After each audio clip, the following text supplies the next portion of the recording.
और चलिए आप खबरों को देखते हैं विस्तार से। कृषि कानूनों के विरोध में ट्रैक्टर परेड को लेकर किसानों की तैयारी पूरी हो चुकी है। वहीं पुलिस प्रशासन ने भी सुरक्षा के चाक चौबंद इंतजाम कर रखे हैं। हालांकि परेड के रास्ते को लेकर अभी भी पुलिस और किसानों के बीच थोड़ा सा मतभेद है। वहीं परेड में गड़बड़ी की आशंका के मद्देनजर सुरक्षा स्थिति की कमान खुद केंद्रीय गृह मंत्री अमित शाह संभाल रहे हैं।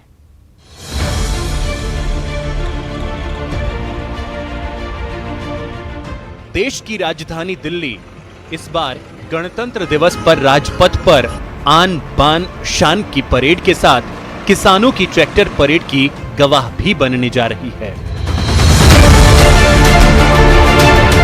कृषि कानूनों के विरोध में अपने तय कार्यक्रम के मुताबिक किसान दिल्ली की सड़कों पर ट्रैक्टर परेड निकालने वाले हैं और इसके लिए मंजूरी के बाद रास्ते तय होने के साथ अब हजारों की संख्या में ट्रैक्टर दिल्ली की सीमा पर पहुंच रहे हैं।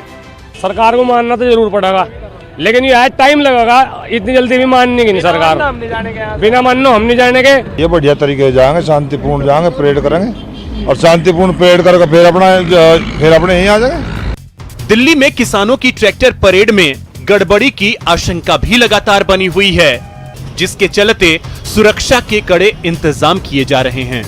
साथ ही कई और हिदायतों के साथ किसानों को ट्रैक्टर परेड की इजाजत दी गई है।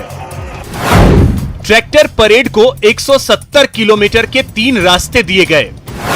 सिंघू, टीकरी और गाजीपुर बॉर्डर से परेड निकलेगी। दिल्ली बॉर्डर पर 20,000 से ज्यादा ट्रैक्टर पहुंचे हैं। परेड में किसान नेता सबसे आगे कार में होंगे। ट्रैक्टर पर तिरंगा, किसान संगठन और खालसा पंथ झंडा होगा। ट्रैक्टर पर देशभक्ति और लोकगीत बजाए जा सकते हैं। रास्ते का बाजार बंद रहेगा और सड़कें भी खाली रहेंगी। किसी प्रकार के बैनर और हथियार पर पाबंदी होगी। राष्ट्र विरोधी लोग उसमें गड़बड़ी पैदा कर सकते हैं और कुछ तो ऐसे भी हैं कि जो उकसाने की कोशिश कर रहे हैं। ये सब हमारे संज्ञान में है और हम जो भी उचित कार्रवाई लेना चाहिए वो ले रहे। गणतंत्र दिवस ट्रैक्टर परेड में कई राज्यों की कई झांकियां होंगी, जिसमें उन राज्यों में किसानों की स्थिति और समस्याओं को दर्शाया गया है।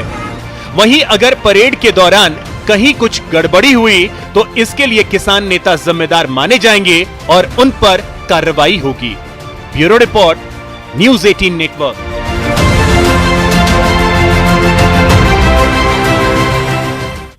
इधर केंद्रीय कृषि मंत्री नरेंद्र सिंह तोमर ने न्यूज़ 18 से एक्सक्लूसिव बातचीत की और इसमें उन्होंने कहा कि आज विपक्ष जिस कृषि कानून को गलत बता रहा है, कल उसी कृषि कानून के समर्थन में वो था। तोमर ने कहा कि विपक्ष किसानों के कंधे का इस्तेमाल कर रहा है, लेकिन बातचीत से इसका हल भी निकलेगा, क्योंकि हम साफ नीयत से यह कानून लेकर आए हैं।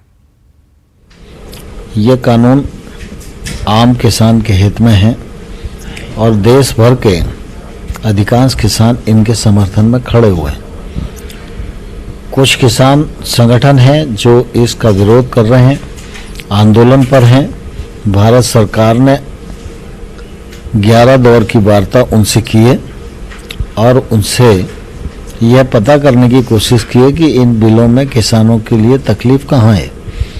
किसान संगठन जो आंदोलन पर हैं वो कानून के सभी पक्षों पर विचार करेंगे, देश भर के किसान के हितों के बारे में विचार करेंगे, तो निश्चित रूप से वो हमारी बात से आने वाले कल में सहमत जरूर होंगे। कि राजनीति करने के लिए बहुत सारे अवसर हैं, किसान के कंधे का गलत इस्तेमाल नहीं होना चाहिए और किसान के लिए जो कानून आए हैं उन कानूनों पर विपक्ष की पार्टियां भी पहले उनके हक में बोलती रही हैं, कहती रही हैं, अपने मैनिफेस्टो में स्थान देती रही हैं। इसलिए विपक्ष को कोई नैतिक अधिकार इनका विरोध करने का है ही नहीं। मध्य प्रदेश में लोक सेवा गारंटी कानून के 10 साल पूरे हो चुके हैं।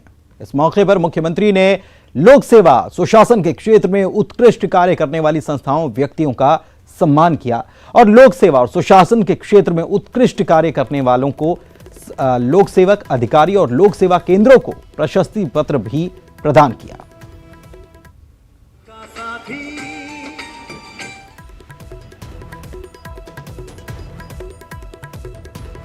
सुशासन सबसे पहली प्राथमिकता हमारी है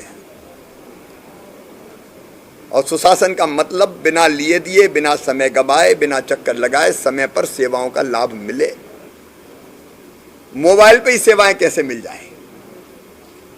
दफ्तर के चक्कर नहीं लगाना पड़े, आना जाना ना पड़े, बीच में आदमी आए ही ना। मोबाइल पे अब हमने सीएम जन सेवा नंबर 181 और अभी 3 सेवाएं उसमें जुड़ी है, बाद में धीरे धीरे इनकी संख्या बढ़ाएंगे। राहुल बाबा की मानसिक आयु बहुत कम है। वो ये भूल गए कि देश का विभाजन कांग्रेस के कारण ही हुआ।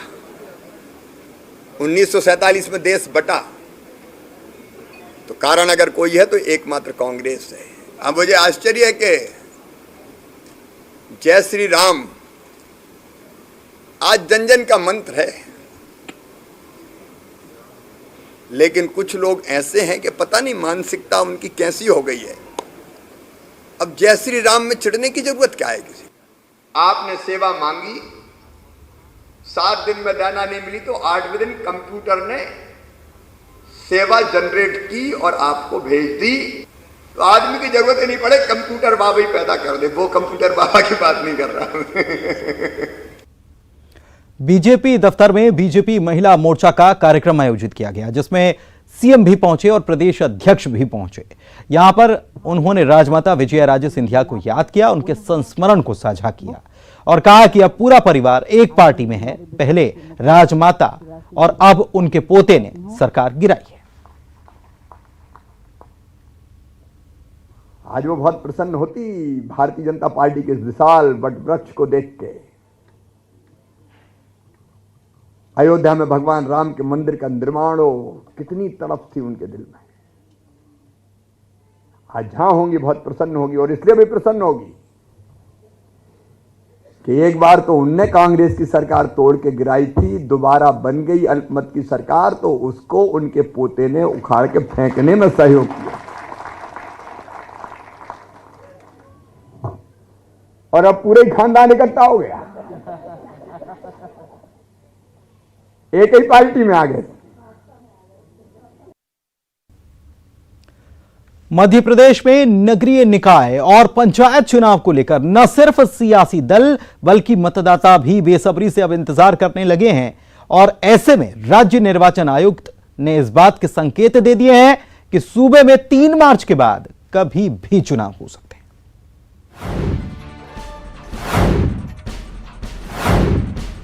शहर की सरकार चुनने का इंतजार बहुत जल्द खत्म होने वाला है।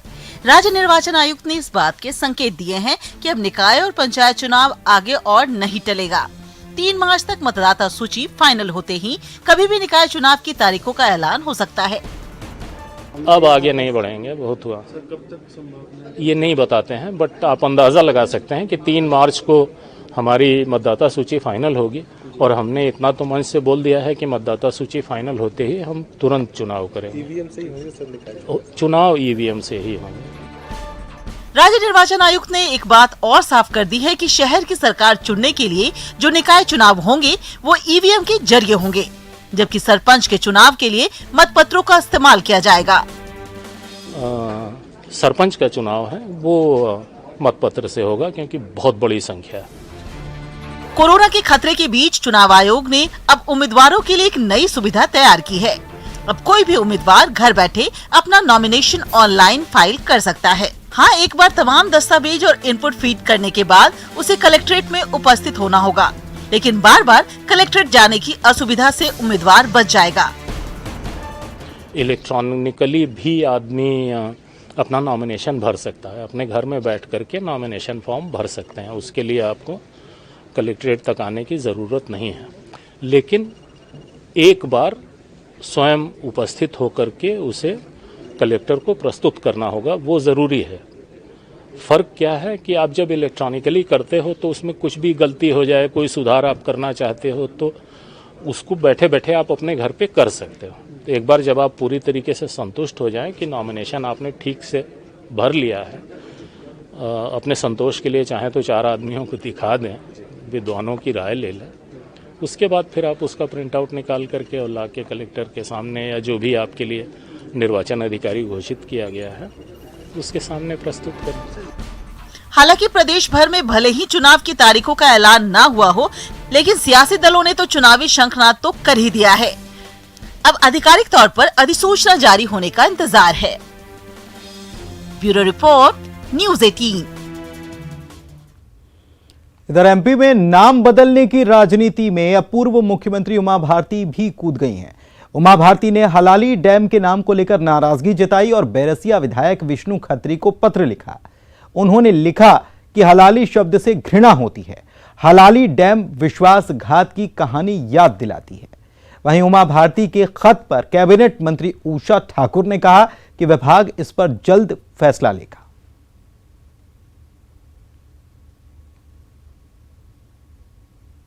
की मुख्यमंत्री रही हैं, यदि उनकी इच्छा है तो प्रदेश इस पे विचार करेगा। तो आने वाले समय में धरोहर के नाम चेंज मिलेंगे हम लोगों को मध्य प्रदेश में, प्रमाण और संवैधानिक तथ्यों के आधार पर। आज हम हार्पिक और न्यूज़ 18 के फ्लैगशिप कैंपेन मिशन पानी के एक अहम पड़ाव पर पहुंच गए हैं। 26 जनवरी को होने वाले वाटरथॉन के लिए हमें देश के सभी कोनों से सहयोग मिल रहा है। आइए देखते हैं एक झलक। स्वच्छता और पानी।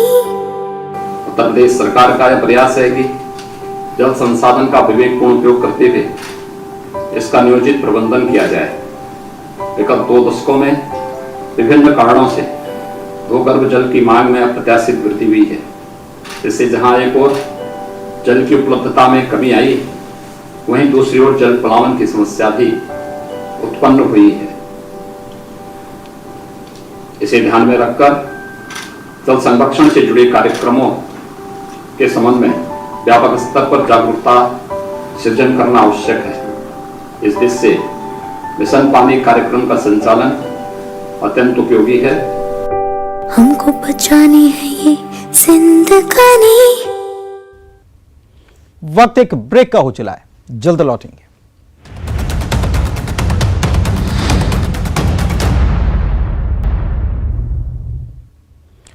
चलिए आगे बढ़ते हैं। ब्रेक के बाद आपका स्वागत है। बस्तर सांसद दीपक बैज के बयान की बात करेंगे, लेकिन उसके पहले एक बड़ी खबर आपको बता रहे हैं और यह खबर मध्य प्रदेश के लोगों के लिए गौरवान्वित करने वाली है, क्योंकि सुमित्रा महाजन को पद्म भूषण सम्मान दिया गया है। इसके अलावा स्वर्गीय तरुण गोगोई को भी पद्म भूषण सम्मान दिया गया है। सुमित्रा महाजन पूर्व लोकसभा स्पीकर मध्य प्रदेश में और खासकर इंदौर में उन्हें ताई के नाम से भी पहचाना जाता है और उन्हें पद्म भूषण सम्मान, वहीं स्वर्गीय तरुण गोगोई को भी पद्म भूषण दिया गया है। इसके अलावा नृपेंद्र मिश्र को पद्म भूषण दिया गया और स्वर्गीय रामविलास पासवान को भी पद्म भूषण दिया गया है।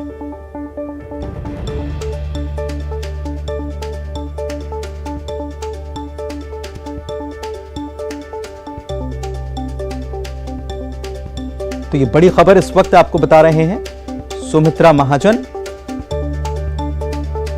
पूर्व लोकसभा स्पीकर, जिन्हें इंदौर में जो उनका संसदीय क्षेत्र रहा है वहां ताई के नाम से पहचाना जाता है और ताई के नाम से उनके चाहने वाले भी उन्हें जानते हैं, तो उन्हें पद्म भूषण सम्मान दिया गया है। इसके अलावा स्वर्गीय रामविलास पासवान को पद्म भूषण, सुमित्रा महाजन को पद्म भूषण सम्मान दिया गया है। तरुण गोगोई, स्वर्गीय तरुण गोगोई को पद्म भूषण दिया गया है। नृपेंद्र मिश्र को भी पद्म भूषण दिया गया है।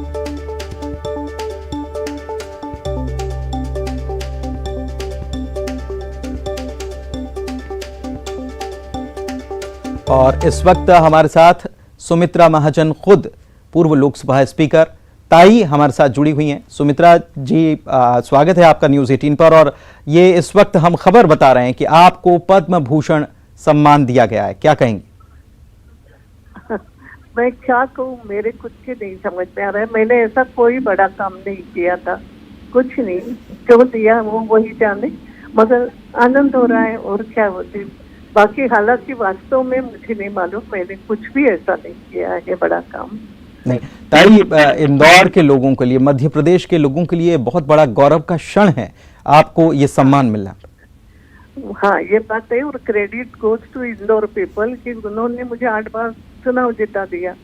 बाकी कुछ नहीं किया मैंने जीवन में, क्या किया। नहीं, आपका एक बड़ा राजनीतिक आपका करियर रहा है और आपकी छवि किसी से भी, आप जब स्पीकर भी रही तब भी किसी से भी बात कर ली जाए, आपकी छवि एक मातृत्व छवि के रूप में हमने देखा है हमेशा। अच्छा हो गया तो एक माँ का सम्मान हो गया, ऐसा आपका कहना है। ठीक ठीक, थैंक यू।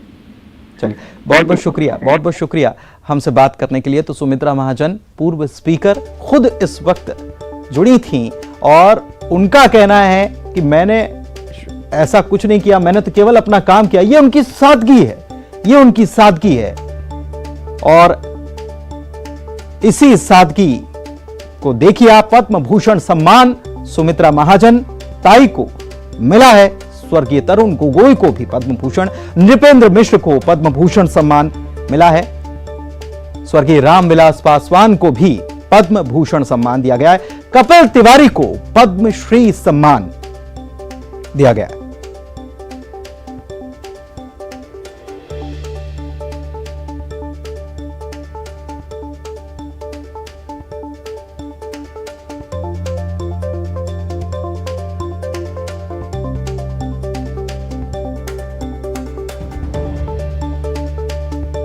ये बड़ी खबर इस वक्त आपको बता रहे हैं और सुमित्रा महाजन कुछ वक्त पहले हमारे साथ जुड़ी थीं और वे बेहद खुश भी हैं। उन्होंने कहा है कि ये एक अच्छी बात है, उन्हें जो सम्मान मिला है वो न केवल उनके लिए बल्कि मध्य प्रदेश और इंदौर के लिए भी एक बड़े गौरव की बात है। और उन्होंने कहा है कि इंदौर के लोगों ने मुझे चुनकर संसद में कई बार भेजा और उसके लिए भी इंदौर वासियों में भी वाकई में इस बात के लिए बड़ी बेहद खुशी है, बेहद प्रसन्नता है। और उन्होंने कहा है कि ये एक अच्छी बात है, मातृशक्ति का भी सम्मान हुआ है, तो उन्होंने इस पर भी खुशी जताई है। ये बड़ी खबर आपको बता रहे हैं। ताई को पद्म भूषण सम्मान दिया गया, कपिल तिवारी को पद्मश्री सम्मान, इसके अलावा नृपेंद्र मिश्र, स्वर्गीय रामविलास पासवान, उनको भी पद्म भूषण सम्मान दिया गया है। स्वर्गीय एसपी बाला सुब्रमण्यम को पद्म विभूषण सम्मान दिया गया है। अभी कुछ वक्त पहले उनका निधन हुआ। जापान के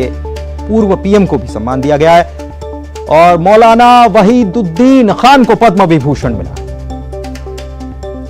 मौलाना कल्बे सादिक को मरणोपरांत पद्म भूषण सम्मान दिया गया है।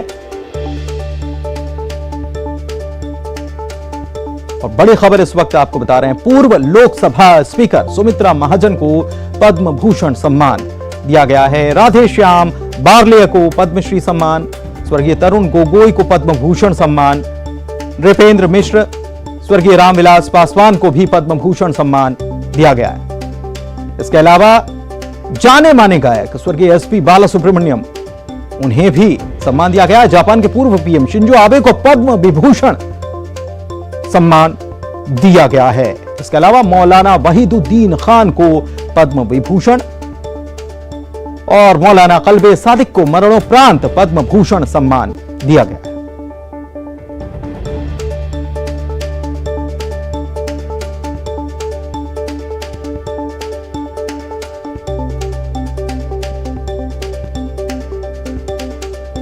और इसी के साथ इस बुलेटिन में फिलहाल इतना ही। नमस्कार।